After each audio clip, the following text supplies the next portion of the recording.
Know thyself, know thy enemy. 1,000 battles, 1,000 victories. Fighters come in all different shapes and sizes. But every now and then you come across people that would rather strategize over going all guns blazing. But what happens when we say, nope, no time to prepare, just fight? Today we have a battle featuring two of Shonen Jump's most famous tacticians. Naruto's lazy tactician Shikamaru Nara is going head to head with One Piece's cowardly sniper Usopp. I'm your host Joe. I'm your announcer and brand new co-host, John. I'm Dan, the man. And I'm your resident researcher, Max. We've done the research and today we're going to be giving our opinions and our conclusion on what we feel the outcome of this battle would be. So, without further ado, let's get on with the episode. In the world of Naruto, much of the lands are divided into several sectors, each entitled to a respective element and governed by their own clan leaders.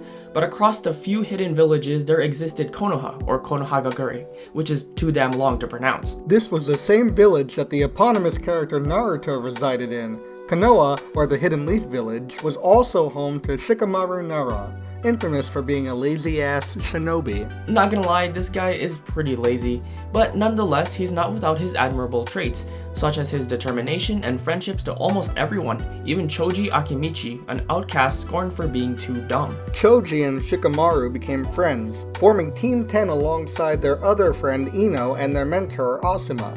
But Shikamaru would not be a good shinobi without the right tools and abilities. As a ninja, Shikamaru brings into battle several tools. Like most ninja, he carries around shurikens and kunai to strike from afar. These projectiles are sharp, and a kunai can even be used for close-range combat as well. He's got smoke bombs useful for obscuring his enemy's eyesight in order to make his escape. He's got flash bombs to blind his opponents, which is handy for one of his signature abilities, creating shadows. A lot of ninja in the Naruto world have jutsu. Essentially, they're mystical techniques that make use of one's chakra. Chakra is an energy source found inside many living beings, and they're required in order to use jutsus. Shikamaru's jutsu is known as Kagemane no Jutsu. With it, he can attach his own shadow in order to paralyze his victims and turn them into his own personal puppets. He can control their size and shape as well. Also, he has daggers that he can infuse with chakra for deadlier cutting power. These same blades can allow Shikamaru to possess his opponents by throwing them at their shadows. He doesn't only use his own shadow, but can also use the shadows of other things, such as this parachute, in order to use this technique. He can even control more than one victim at a time, making for some wicked puppetry. And can also light ghost cigarettes, which is admittedly kinda cool. If that's not enough, he can use his jutsu in conjunction with his flash bombs, extending the length of his shadows. The Kagekubi Shibari no Jutsu creates a flurry of shadow hands in order to restrain his enemies. The closer they are, the stronger and more restrictive the hands become. The Kage Nui no Jutsu allows Shikamaru to use his shadow as tendrils to attack or restrain his opponent, and the Kageyose no Jutsu allows him to use his shadows to become wires to restrain his enemies down, which he usually uses alongside his explosive tags. These tags can create massive explosions, especially if more than one is used at a time.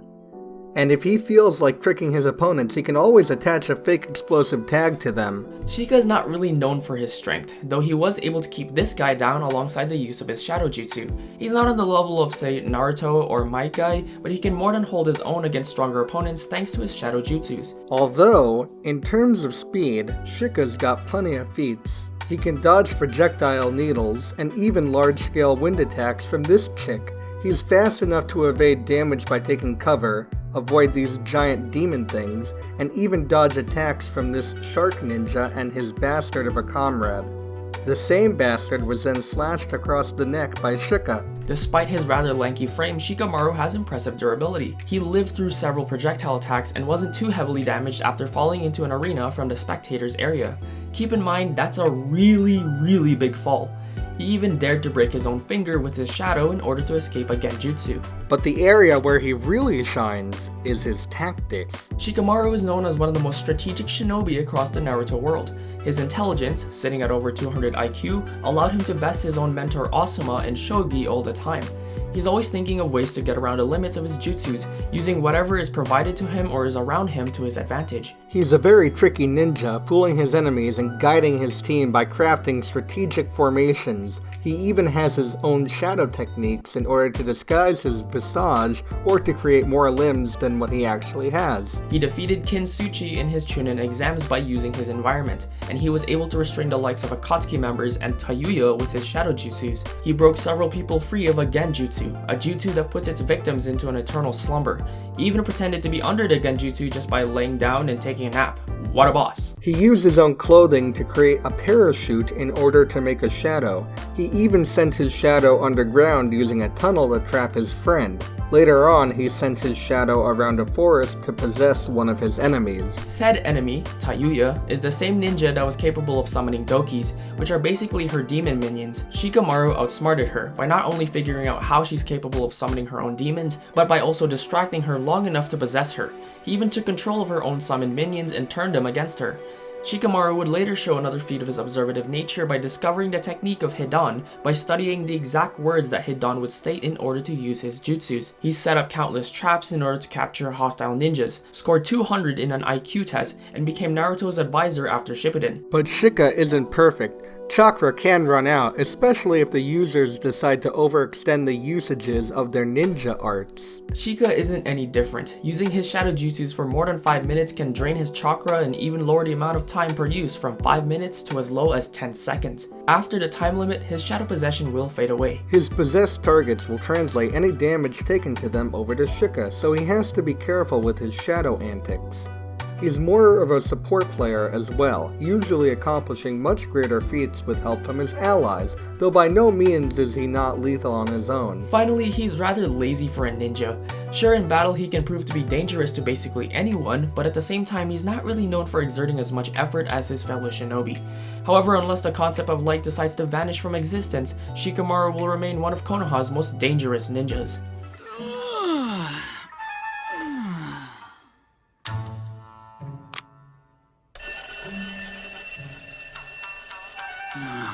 Great. What's the point of setting the alarm if I'm going to wake up before it goes off? What a total waste. Now I've got to shut it off, but I don't feel like moving. But if I don't shut it off, it'll just keep ringing and ringing. It makes me tired just thinking about the whole thing. Some mornings are such a drag. Like any normal kid, Usopp had a mother, a father, a love interest, and a dick nose. Except his dad ran off to be a pirate, his mother was dying from an unnamed disease, and he was stuck with a dick nose. Yikes. What about the love interest? Nah, she's alright, she's fine. With the absence of his father, Usopp began to lie to his mother by telling her that pirates were coming, in an attempt to get her hopes up, hoping that it'd be enough to keep her alive. Unfortunately for Usopp, the disease didn't care for his lies, and his mother ended up passing, leaving Usopp alone to fend for himself. Years later, Usopp was invited into the Straw Hat Pirates by their childish but fearless leader, Monkey D. Luffy, and became their sniper and handyman for quite some time too. From then on, Usopp vowed his loyalty to Luffy and is currently set out to be a brave warrior of the sea. Unlike a normal sniper, Usopp doesn't carry an actual gun. You'd probably think Usopp would use one to be more effective, but you'd be completely wrong. Usopp's slingshot gives him an advantage to the average gun user in the One Piece universe, allowing him to cover huge distances that a normal sniper rifle or gun just wouldn't be able to. Not only does it give him a range advantage, but it also makes him very unpredictable. You see, Usopp doesn't use bullets. Usopp has a number of different things he can use to his advantage. Before time skip, Usopp would use some questionable things to say the least. Usopp would fling virtually anything he could get his hands on, ranging from lead ball bearings, explosive pellets, eggs, smoke bombs, you name it, he shot it. After the 2-year time skip, he began to use a certain species of plant named pop greens. Pop greens are essentially seeds that are capable of growing and sprouting in a matter of seconds, whether they grow in the air, on impact, in the presence of an enemy, or whatever. Pop greens have pretty much become Usopp's preferred form of ammunition.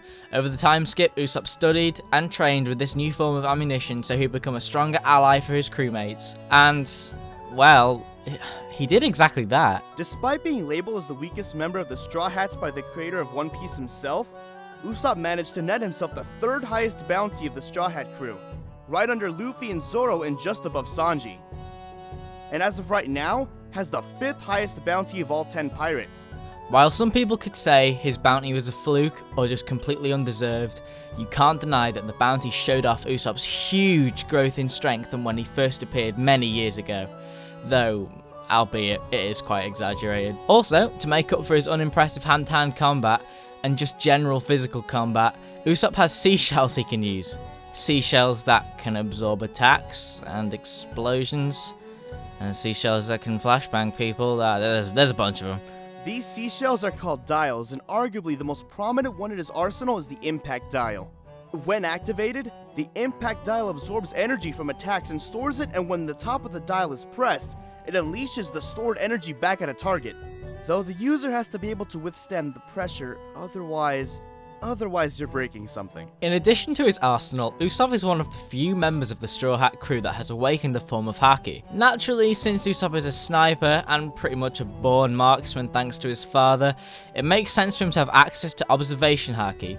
Usopp's observation allows him to see the aura of people to pinpoint their locations, as seen when he sniped Sugar from a significant distance away, but we'll get to that later. While Usopp may come across pretty underwhelming to those that aren't well versed with One Piece or just the character in general, I suppose this is the part where we change your mind. Usopp doesn't have many strength feats. We've said before he isn't very impressive in that category, or at least physically, though it is worth mentioning that he's held onto a side of a moving train in the rain while somewhat injured, dragged around a giant chunk of meat which was bigger than himself, managed to lift rubble into his slingshot and fire it a fair distance, and also managed to hold both Luffy and Robin while swimming in freezing cold water. Speed, however, is definitely Usopp's strong suit. Or, well, one of them. While he's shown very impressive mobility feats in comparison to other characters, they're still probably only peak human at best. But while Usopp lacks impressive mobility, he has impressive reaction and draw speed. Usopp has aim dodged a bullet from a flintlock, dodged a close-range explosion, intercepted an attack from Luffy with his impact dial, and reacted fast enough to hit him with it, and managed to dodge lightning on 2 occasions. Though you could argue he dodged the first one because he heard it before it happened. Whew, oh man, is this where you get surprised? Maybe. Since Usopp pretty much lives with very dangerous people, you can bet he's been ripped and pulled through walls on many occasions by Luffy, and even by some of his enemies. The mentioned enemy, Miss Merry Christmas, has hit Usopp with an attack which leveled a building, and alongside her partner, Miss Merry Christmas and Mr. Four have given Usopp some issues, to say the least. The duo and their dog, which fires explosive baseballs, put him through this, in the exact order. Dragged him through a wall. She then dragged him towards Mr. Four, who smacked him in the skull with a baseball bat that weighs 4 tons. Launched him into the air, and when he landed, blew him up with an explosive baseball. And he still stood back up to fight them. He's also taken hits from Luffy, who at this point in time sat around city level, but you could argue Luffy was going easy on him, and he definitely wasn't going all out on him.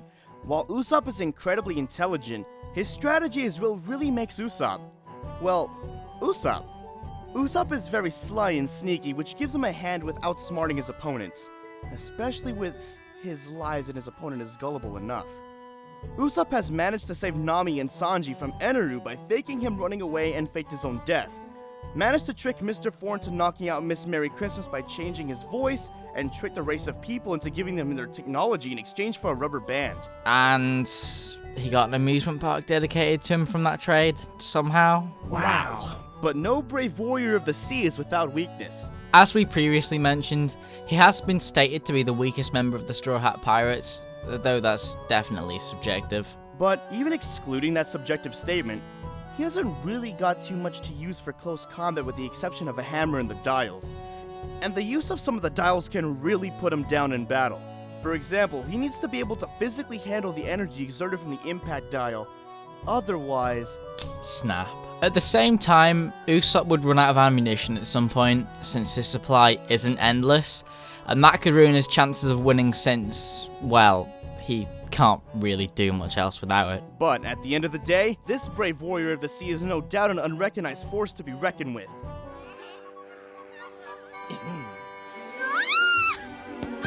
Look at you! Those muscles! And that hair! You tough guy! You look great! I missed you! Thanks! With all that out of the way, it's time for our combatants to go head to head. Dude, Shikamaru has this, easily. Really? Team Usopp all the way. There's no need to fight, guys. Come on. Yeah, right. Let's push their limits!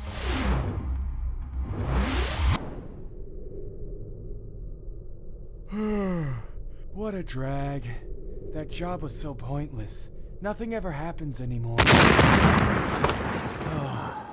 Guess I spoke too soon.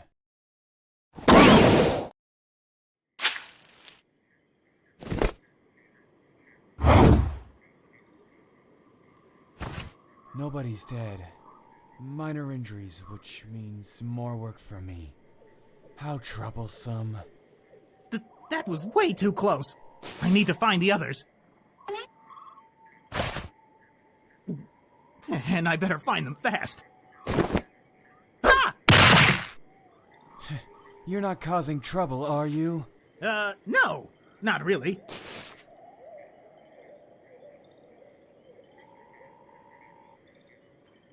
What happened here? Did you do something? No! I was followed getting off my cruise ship.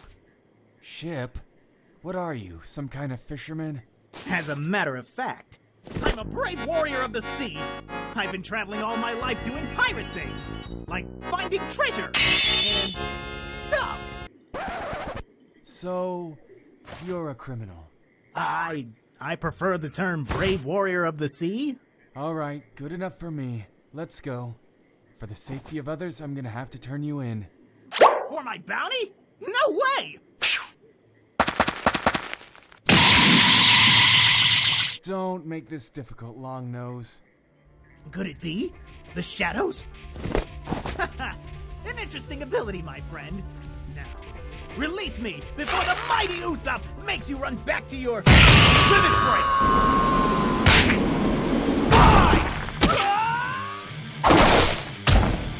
Come on, Usopp. You can do this. Just calm down. I can do this.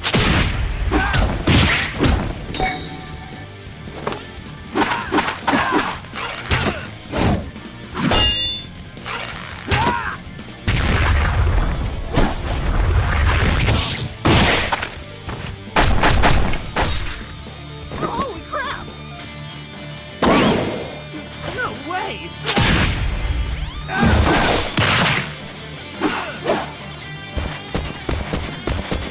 Take this!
No, not like this. Luffy! Someone! Help me!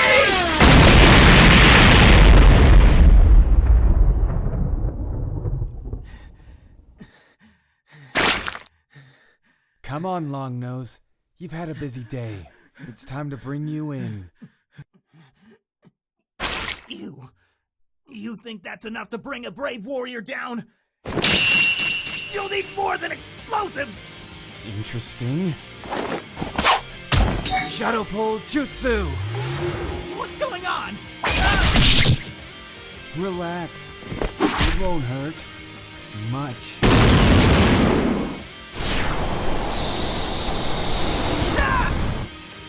Really? This guy is something special. I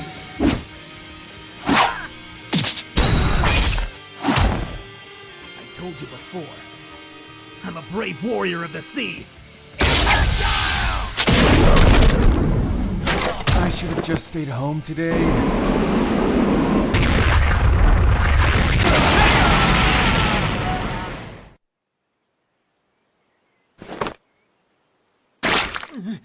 Are you okay? I need a power nap. That sounds good right about now. Sorry about the arm. Sorry about making your job harder. My job's always hard. Oh man. Knew it! The winner of this fight is Usopp! This matchup was incredibly situational, and unlike the other videos we've made, this one has been the closest to this day. Some people could just say Usopp snipes him from miles away without him knowing, GG, and then we'd roll credits, but man, where's the fun in that? While Shikamaru had a lot of advantages in a more broad and general sense, Usopp seemed to have more when it came to a matchup that follows the limit break rules. So, let's go over why this outcome happened before we go more into the stats. Since these two are in character, there shouldn't be much of a reason for either to kill each other. Or try to, at least. Because of this, a lot of Shikamaru's ways of winning were reduced. If they were out of character or they both had bloodlust, the match would go something like this.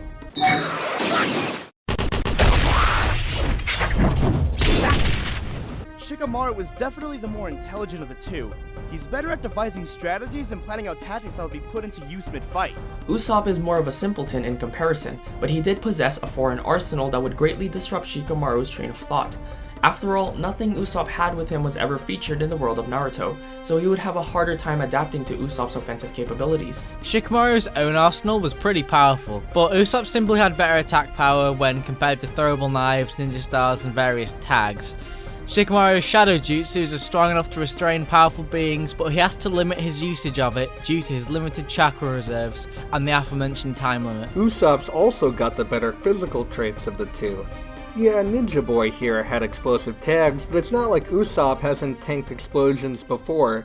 In fact, he outclassed Shika in physicality, having shown equal or greater feats of strength, durability, and speed. Sure, Shikamaru outclasses Usopp in close range, but it's not like Usopp prefers that range anyway.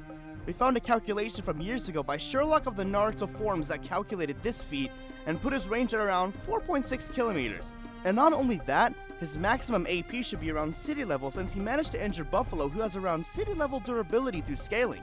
Even if we lowballed this, it's still significantly higher than anything Shikamaru has ever displayed both in range and durability. And Usopp, while he only performed the calculated distance feat once, has shown constant proficiency with long-range fighting even before the Dressrosa feat was performed. As for Shikamaru's shadow possession, it's not likely he'd get to use it often against Usopp due to the latter's greater speed. Perhaps if he was able to distract Usopp, he could possess him, but again it runs on a time and chakra limit, and anything that happens to a possessed target also happens to Shikamaru.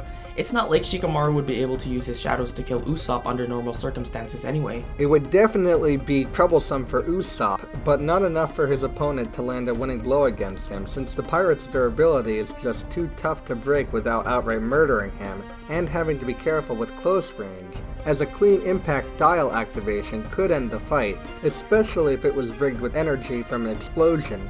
The winner of this clash is Usopp! Next time on Limit Break!